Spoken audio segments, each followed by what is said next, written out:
All right, so look, I'm not gonna sit here and lie to you guys or pretend that GLP-1 drugs, peptides, like even TRT aren't the hottest conversation in the fitness and wellness space right now because they are. Whether it's Ozempic or what's it called, Wegovy, semaglutide, peptides, testosterone replacement therapy. We know they're everywhere. These words are used everywhere, and everyone's have an opinion on it. But some people swear by it also. you know, so that doesn't mean if you do take it, like you're actually giving up on yourself. That's not it. But both of these takes aren't wrong. You know what I mean?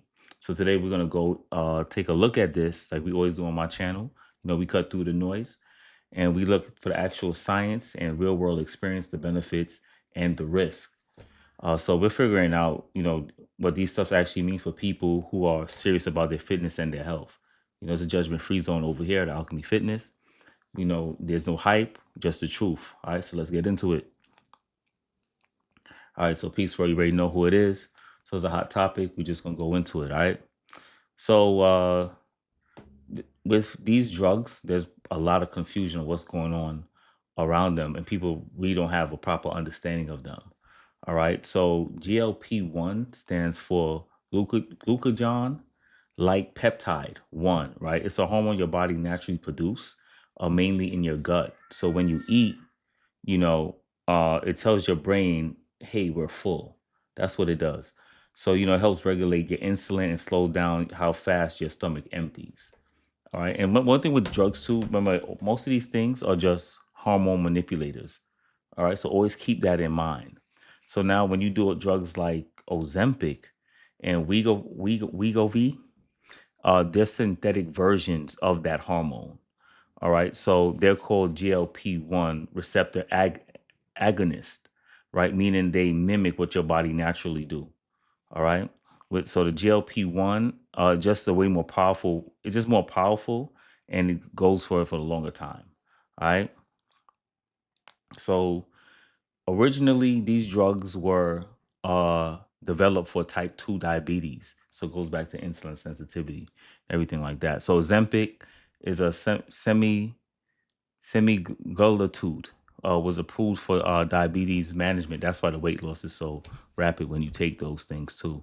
And but um but what they noticed when originally prescribing those to their patients, what doctors and researchers realized is that their patients were uh, losing a significant amount of weight. Uh, so then that's how it came to the door. Like, oh, hey, we can do the same thing like that. Just use it for something else as well. All right, which is weight loss. All right, and that's how Wegovy, it's the same drug but a higher dose, came into play, and the FDA approved it, for weight loss. All right, so that's how. So it was supposed to originally use for something else. They realized it had another benefit to it, so they prescribed it as they market the drug as for that. All right, marketing scheme, of course. All right, but here's something that they don't talk about, right? So people who take GLP-1 often described as food noise, right? That like is going away. It's a constant mental chatter about food. Like, when is my next meal? What am I craving? Can I have one more? It just silences that. You know what I mean? So people who struggle their whole lives, that's not a small thing. That's life changing for those people who can't control their appetites. You know, but I want us to hold on and look as we go through it, because what matters is what these drugs actually might be right for.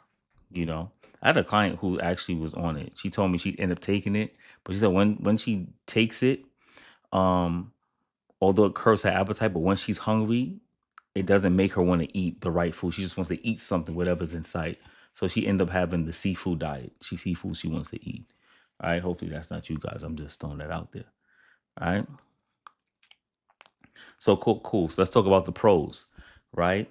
So this is real shit, not the what sounds good. All right. And then at the end, y'all can make your own decision.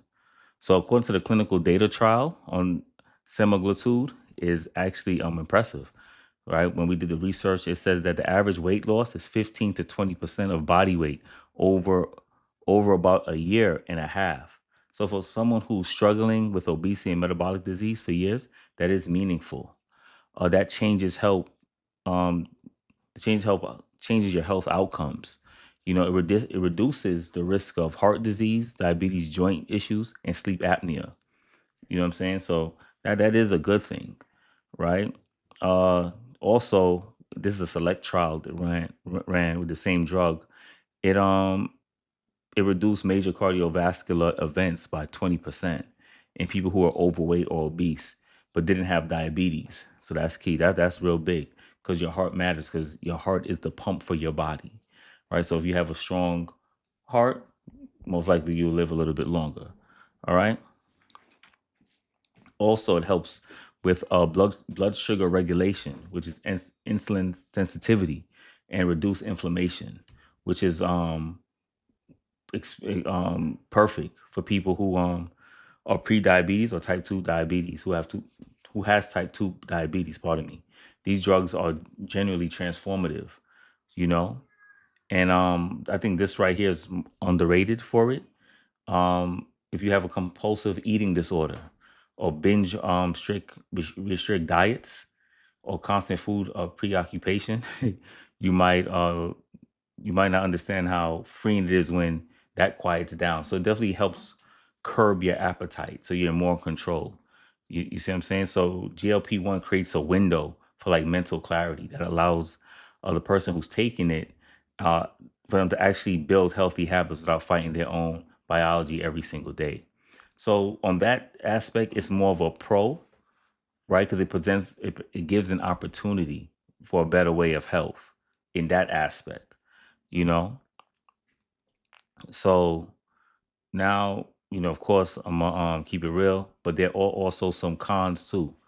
So whenever you deal with a thing, you always want to weigh out the pros and cons and tip the scale, you know. So there are some side effects with everything you do. They're going to be cause and effect, right? Consequences.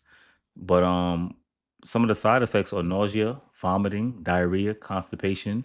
Those are the most frequent reported side effects, though, of course. Um, and that's when but they say it starts when you're increasing the dose. But for most people, they ease up over time, but not everyone. So some people have to stop entirely because their body doesn't tolerate it. All right. This is one of the main things why I don't recommend it. But like I said, judgment free, do what you want at the end, is muscle loss. Right. This is I think everyone needs to hear this, right? That's my niece in the background. If you hear her running. So when you're in a significant caloric deficit, right, which GLP-1 is essential force, your body doesn't just burn fat, it burns muscle too, right? And remember, I did previous podcasts and there's more research that comes out that says the more muscle you have in comparison to your fat ratio, muscle is linked to longevity. All right. So when you take these GLP-1 agonists, they not just burn your fat, they make you lose muscle as well, right? And muscle health is correlated to also bone density health as well. So that's something to consider. All right. So if you're doing resistant training, if you're doing resistant training, you're not intentional with your training and eating, this could be a problem. Okay. So people show that a meaningful percentage of people of the weight they lost on these drugs can be lean body mass, not just fat. So you out here looking like a soft candle, a melted candle rather, right?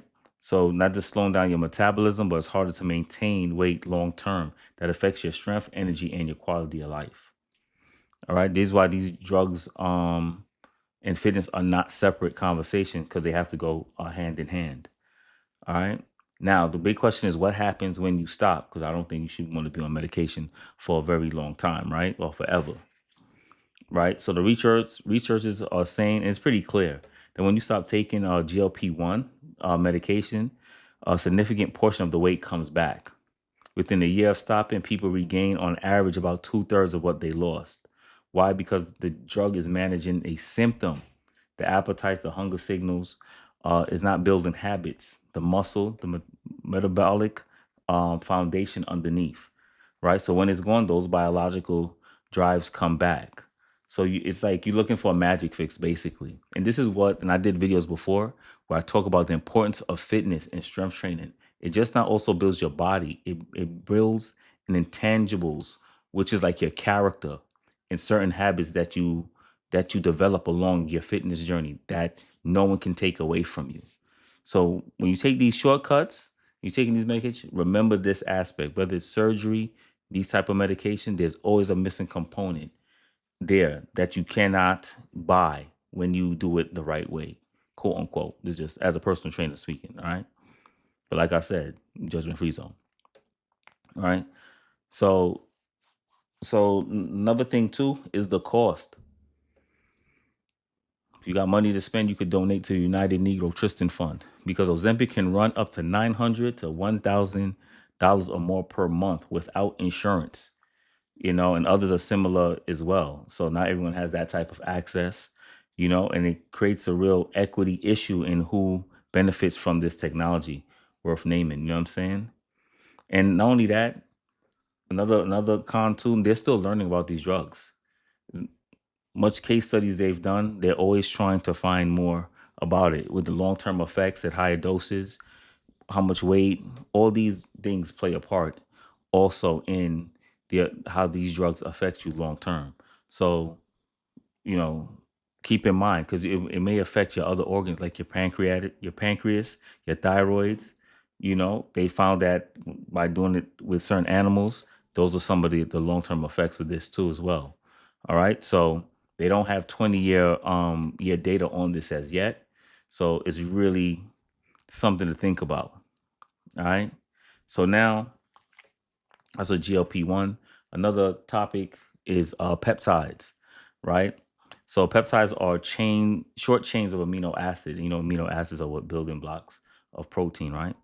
So your body makes them naturally, but in the wellness and performance world, people will use synthetic peptides for a whole range of goals, right? So here's one, BPC 157, this which means a body protection compound. Studies mainly for this is for tissue repair, gut health, and recovery. All right, you can just take some glutamine too if you just ask me if you're worried about your gut health. But so athletes use this mostly for like injuries, right? Then you got TB 500, thymosin beta 4, also related to tissue repair and cellular regeneration. All right, and they also use it alongside with BPC 157, right? Then you got CJC 1295 and Parmolian. This is growth hormone release. So people use them for fat loss, muscle building, better sleep, anti-aging. And of course, you got semaglutide peptides. That's another GLP-1 drugs that technically are peptides too. The lines are blurry here, right? So keep that in mind. But I'm gonna keep it a buck with you guys. A lot of the peptides are in a gray area. Some have solid research behind them. Many are still investigational, and some of them haven't really been approved or went through the full trials of the FDA. For human use. So they're often sold as research chemicals. So which means quality control varies wildly. I know some people is on peptides too, by the way. Some swear by it too, but I'm like, hey, teachers on. So just think about it, and don't go to like no back alley kind of thing too. I'd rather you go to a doctor and get it from them if you have to, you know. But they say for recovery that and recovery performance is real. So the research is promising, but the lack of regulation is just a genuine risk. That's when it comes to peptides. So check with your doctor, of course, before you engage in that kind of practice. All right. And of course, we have TRT, testosterone replacement therapy, mostly for my fellas. You know what I mean? So this is a real big right now in the health and wellness space. There's always some ad on your social media platform that you see. You probably hear it around your gym too as well. So let's get into it right now because they say that testosterone naturally peaks in your 20s but decline roughly 1%, something like that, in your per year after your 30s, right? So 30, then it starts to drop, right? But we all know testosterone is the primary male sex hormone, And yes, women have it too, but just in small amounts. That's why they can't look like a man when they work out, right? But it plays a massive role in building muscles, fat distribution, energy levels, a libido, and mood. Your mood, definitely, bone density, and cognitive function. So they say it starts to decline in the mid 20s, but by the time most men hit their 40s and 50s and beyond, it can be low. I'm more of a holistic kind of guy. Get your blood work checked out and see. But I think with proper sleep and eating properly, you can maintain decent levels. Without doing these things first. You know what I'm saying? So they say low levels because they don't eat right and don't sleep, but medically low is called hypogonadism. Guy, gynoidism. I feel like one of the index card when people like read the index card right now. You know what I mean? But TRT really isn't a cheat code, it's really medicine. So like I said, really always check with your doctor first before you get into these things right here. But let's talk about the pros of it, right? So one, definitely your energy will be a lot better because we talked about the benefits of having testosterone, more testosterone, right? So mostly too, if you feel sluggish, unmotivated, you have mental fogginess, that means you're suffering from low testosterone. You're probably carrying a lot of body fat as well, right? So this will actually have the opposite effect, right? Your drive come up, mental clarity, etc. Two, testosterone is anabolic, so therefore it means it support muscle and muscle protein synthesis. So men on TRT who also training and eating right, they see meaningful improvements, right, in lean body mass and reduction in body fat, right? So you still have to do the work. That's another thing when you take these things. Don't think you take it as a magic pill and you wake up the next day and you got 8% body fat. It don't go like that. You still got to do the work, fellas, right? So also too, if you find yourself being very miserable, low testosterone is directly linked to depression, irritability, brain fog. So by taking TRT, it will bring back a healthy range that studies have shown, and it improves your mood and your quality of life. And that really matters too, because you don't want to be the misery who likes company, right? Also, we talked about muscle health and how it's related to bone density or bone health, right? That plays a big part in maintaining bone mass, especially for older men too. We don't have it as much as women as far as like osteoporosis, but it does happen. Our bone density does decline, but by taking this, it definitely will help it slightly, you know. Now, here are the cons, right? Don't say I never did anything for you guys, right? Right? So when you introduce exogenous testosterone, meaning testosterone outside of your body, now your body reads that signal as and it dials back and it shuts off its own production. So it makes you dependent basically. That's what it does. So after a while your body won't produce testosterone on its own because it's depending on the outside um medication to mimic the production of what the testosterone hormone does, right? So that's another thing too. So this is one medication you may be taking for the rest of your life. I mean, that's not a good thing. Another thing too, when you take exogenous testosterone from outside, it suppresses your sperm production. Your boys will be low, and they probably lack vitality too, so they won't be swimming. You have a low count, and them boys ain't swimming. So it probably not your lady's fault why you can't get her pregnant. So that's another thing too. I don't know, man. This don't sound like something I want to be on, to be honest with you. I need my boys healthy, right? So this is why you need to go get a doctor help first as well. Also, cardiovascular considerations. TRT can increase your red blood cell count, especially your hemostatic, right, which thickens the blood and can raise cardiovascular risk if not properly monitored, right? Because remember, you want your blood to thicker than water, right? And that's why, because of that variable in it. But you don't want your blood too thick because remember, it has to flow, right? Blood is the life liquid of your body, so it definitely has to. You don't want it to be thick. So that's why you have to take blood work. It's mandatory. It's not optional. All right, on a regular basis, just to make sure that your blood flow is not as thick. Okay. All right, and boom. here's another thing, right, real quick, and I really want you guys to take this seriously. There's a trend of men, because I work in the gym, and every time I look, you hear younger and younger men talking about being on TRT. I'm like, dude, you're 21. Why are you on TRT? It almost gets to the point that it's vanity. It says all is vanity, but it's like you're rather putting your health at risk at such a young age. If you were 50 or in your late 30s, I can understand why you want to do this. But you're 20. Shit, your dick's still getting hard in the morning when you wake up. Why are you taking this? You have no problems. I don't know, man. And it's not. Some of them have normal range of testosterone, but yet they still want to interfere with that, the natural process. Listen, if you're, for example, if you're 24 years old, just for example, you get 5 hours of sleep and not training, eating garbage and drinking on the weekends, yes, your testosterone will be low because it's your lifestyle. It's not because of deficiency. This is why I always advocate for people to fix their lifestyle first before they get on these drugs. First, build the foundation, get your sleep, get a good training program, eat a healthier diet, change your lifestyle.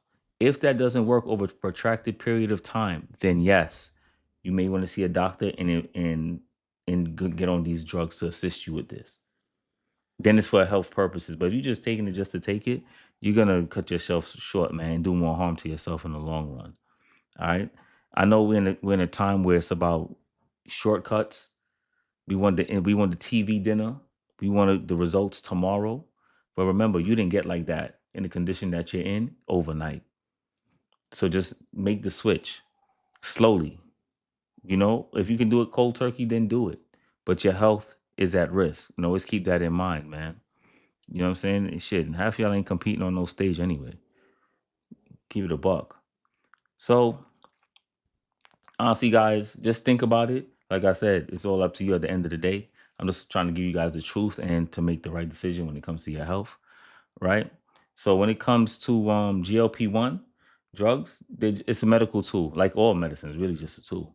It doesn't mean you have failed or you're cheating for that. But if you're dealing with obesity related issues, metabolic disease, or compulsive eating patterns rooted in biology, these drugs can open the door and that felt permanently closed for you guys, but it's just a door. Once you walk through it, everything.